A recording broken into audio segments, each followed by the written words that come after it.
Today I'm bringing you another fantastic build for Elessa, this time using the Queen's Chosen set, which increases our poison damage and grants us a permanent poison aura around our character. Combined with passives like poison skills deal more damage based on health regeneration, a dagger with the same effect, and a bunch of skills that give us health regeneration, like Queen's Wrath for example, we will become an AoE powerhouse that gets constantly healed. Let's start out with our item choices. The stats to look out for on our Queen's Chosen set is cooldown reduction on our helm, so we can keep spamming our spells, health regeneration on our chest, because that stat will also increase our damage with the help of the dagger and the passives. The same applies for the legs. On the gloves you want to look out for damage, crit damage and damage over time. And lastly on boots try to get speed bonus, since this stat can only roll on them. Our melee choice will be the executors, since they can give us a huge damage boost based on health regeneration. After we triggered all our spells we can easily get over 300% damage increase. The bow will be Undergrowth Fangs. This one causes a chain reaction once you deal poison damage to poisoned enemies, triggering explosions, while also healing the player. And the best part is that this effect can also trigger from our aura. Alternatively, you could use the Master Archer bow for even more cooldown reductions. We take the necklace Ember Talisman for the cooldown reduction and energy gain, the same for the Ring of the Guardian, and lastly if you want to play Chaos 9 and 10, use the Ember Bark Ring, which gives us a 50% damage reduction as long as we have energy. You could also try to use the Ring of Vitality instead, which increases health and healing, or on lower levels use the Ring of the Spirits, which grants you a chance on critical hit to restore health and energy. The Poisonous Ring would also be a solid choice, increasing our damage over time, after we use an Archetype ability. If you don't know what that is, on Elessa it's the role you perform. I tried using the Poisonous Ring instead of the Ring of the Guardian, but the skills we can spam with the increased cooldown reduction help us to deal overall much more DPS. The stats to look out for on our weapons, rings and amulet are crit chance, cooldown reduction, damage, damage over time and crit damage. The blessing will be the same on every item, a combination of orange and green with this one in the middle. With this combination we can increase our damage over time. You could also go for 2 greens and 1 orange if you wanted to have more maximum health and less crit damage. In the first one, we only get Queen's Wrath. This will cast a large area that deals poison damage while providing health regeneration. So try to always stay inside it for the maximum damage boost. In the second tree, we go to Hunting Feast Mastered. This passive gives a 30% chance that when enemies die, they leave an AoE effect that gives health regeneration. On the way we also get Winds of Isha Mastered. It summons a Poison Tornado that grants health regeneration as well. On the other side we go for Wild Incantations, which summons a Dryad that also poisons and leaves healing ground effects. On the way we get this passive to further increase poison damage based on health regeneration. And the leftover points are put here and here for increased damage over time. The base attack will be Sureflight Arrow that can ricochet off enemies dealing poison damage. Hungry Roots, again poison damage, and we get some damage reduction. But this skill will also help us trigger the Duelist Chain Reaction, which is one of the strongest passives in the game, giving us 100% crit damage per stack, and it can stack up to 3 times. Spinning Blades is our free set skill. It can deal massive damage and also help us trigger the chain reaction as well.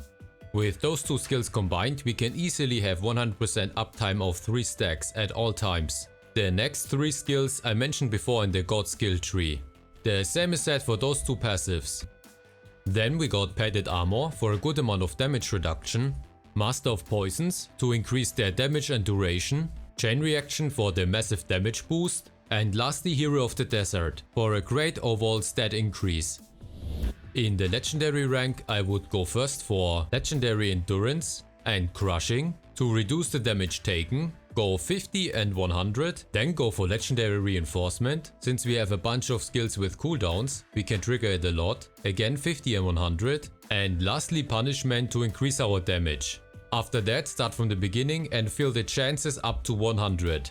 Legendary healing is useless, since we don't have any energy consuming spells. Legendary rage is something you can go for after you maxed out all your other stats. Now let me show you a Chaos 10 run.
Now let me show you a Chaos 10 run where I only put a few points in the legendary rank system. To simulate a new player, you definitely have to kite and roll more, but it's still doable.